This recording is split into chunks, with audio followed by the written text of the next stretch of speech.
첫 시간 주님께 안녕하세요. 대강교회 오훈 목사입니다. 10월 19일 수요일입니다. 하나님 우리에게 주신 말씀은 사무엘하 20장 14절에서 26절 말씀입니다. 세바가 이스라엘 모든 지파 가운데 두루 다녀서 아벨과 벤마아가와 베림 온 땅에 이르니 그 무리도 다 모여 그를 따르더라. 이에 그들이 벤마아가 아벨로 가서 세바를 애우고 그 성읍을 향한 지역 언덕 위에 토성을 쌓고 요압과 함께한 모든 백성이 성벽을 쳐서 헐고자 하더니 그 성읍에서 지혜로운 여인 한 사람이 외쳐 이르되 들을지어다 청하건대 너희는 요압에게 이르기를 이리로 가까이 오라 내가 네게 말하려 하노라 한다 하라. 요압이 그 여인에게 가까이 가니 여인이 이르되 당신이 요압이니까 하니 대답하되 그러하다 하니라. 여인이 그에게 이르되 여종의 말을 들으소서 하니 대답하되 내가 들으리라 하니라.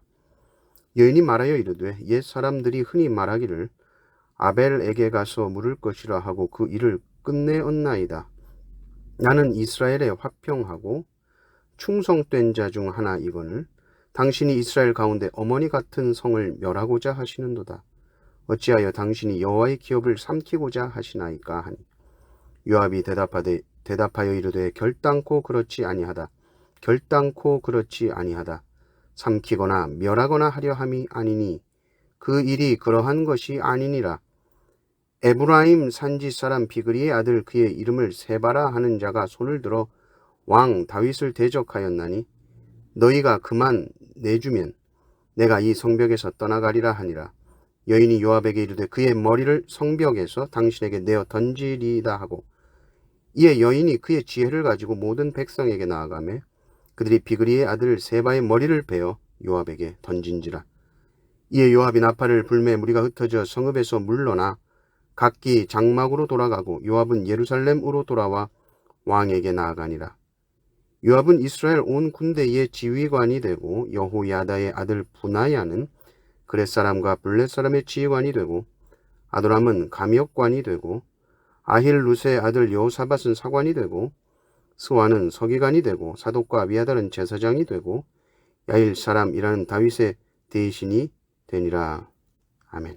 세바는 전국을 돌면서 지지 세력을 결집하려고 합니다. 세바가 벤마아가 아벨에 갔고 많은 무리가 세바를 따르게 됩니다.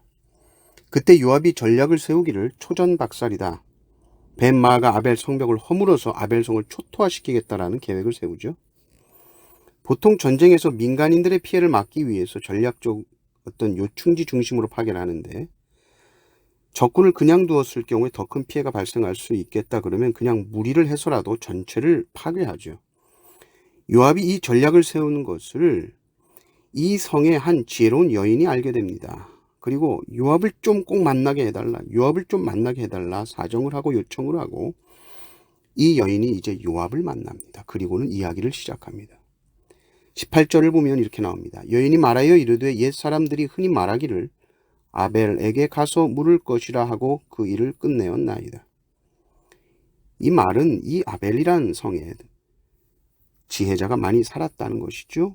그래서 과거 역사 속에서 국가에 어려움이 있을 때에 이 성에 사는 지혜자들이 문제를 잘 해결해 왔다. 그래서 심지어 속담도 있지 않냐? 아벨에게 가서 물을 것이라. 그러니까 지금 이 세바 발라 문제도 우리와 의논하라는 것이죠. 그러지도 않고 이 어머니 같은 성을 그냥 다 멸해버린다고 하니까 그건 말이 안 된다는 거죠. 요압도 그 말을 듣고서는 아니 우리도 결단코 그럴 생각이 아니다. 정말 그럴 생각이 아니다. 우리는 다만 이 세바, 이 다윗 왕을 대적한 이 사람을 잡으러 온 것이다. 세바만 내어준다면 우리도 이 성을 멸할 생각이 없다. 그랬더니 이 여인이 바로 말하죠. 이 세바라는 자가 문제라는 것을 바로 알고 문제 핵심을 파악하고 이 여인이 바로 말합니다. 성벽에 들어오지 마십시오. 성벽 밖에 계시면 우리가 세바를 찾아서 그의 목을 베어서 당신에게 던져주겠소.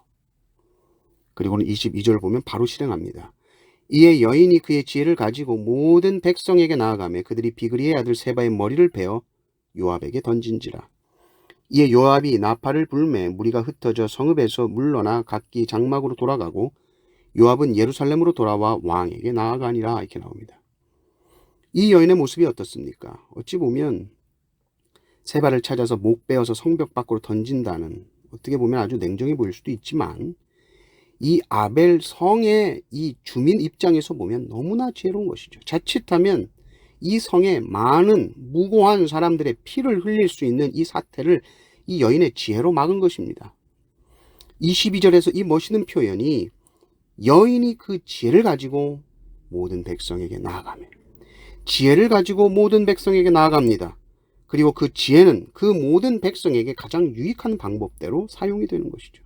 그 지혜로 먼저는 요압을 설득했었고, 그 지혜로 백성들을 설득해냅니다. 그리고 요압에게도 백성에게도 가장 좋은 결과를 가져왔습니다. 여인의 지혜가 없었다면 어떨 뻔했을까요? 요압이 그저 자기들을 해치는 것을 생각해서 요압하고 다투고 요압하고 싸우거나, 그래서 세 발을 막 보호해 주거나 했을 수 있겠죠. 그런데 요압을 분명히 만났고, 요압을 만남으로써 요압이 원하는 것을 분명히 알았습니다. 그러면 이제 우리가 할 일은 무엇인가 했을 때 분명했죠. 세 발을 찾아내 목을 베는 일, 이것이 어렵다고 생각할 수 있지만, 그렇지 않으면 우리 백성 전체의 목숨이 위험하다 했을 때는 모든 백성이 힘을 합쳐서 세 발을 색출하는데 온 힘을 기울였던 것이죠. 우리에게는 지혜가 필요합니다. 그리고 그 지혜가 세상을 구합니다.